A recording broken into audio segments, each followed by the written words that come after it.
Matagal nang ginagawa sa iyo yan? Oh. Hindi ka nagsusumbong sa nanay mo. Natatakot ka. Pero sa mga teacher mo, hindi mo nasabi rin. Hindi rin po. Oh. Bakit kanila binubuli? Gawa-gawa daw po kasi ako ng kwento sa kanila. Tapos pag nalaman nila po parang sasambunutan ganun. Gawain na po nila yun. Madalas mangyari yan. Opo. Nay, masakit to ano? Dahil ako magulang din. Yung inyong anak, binubulit. Sobrang pang-api. Nung nakita ko yun, napamura ako at nagbihis ako agad. Pumunta ako sa school.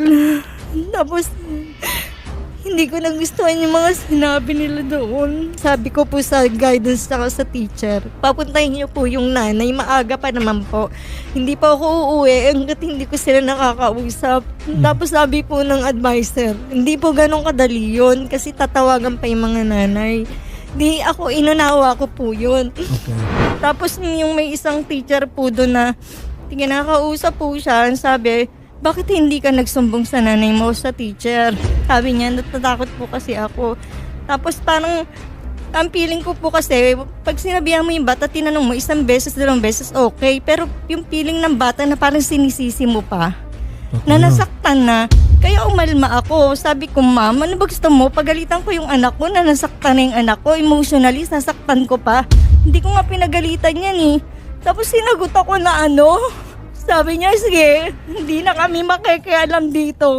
Bahala ka na kung magreklamo ka kung saan mo gusto. Sino po nagsabi noon? May teacher pa noon na sinabihan kami na hindi raw nila sagot yung pagpapagamot sa anak ko. Sabi ko kasi, hindi lang isang beses nangyari yan. Baka mamaya may depresya yung ulo ng anak ko, baka nabuuan na ng dugo. Hindi na nga ako nagtrabaho, kakaintindi sa kanila. Tapos makikita mo sinasaktan ng ibang tao. Dinisiplina ko yung anak ko.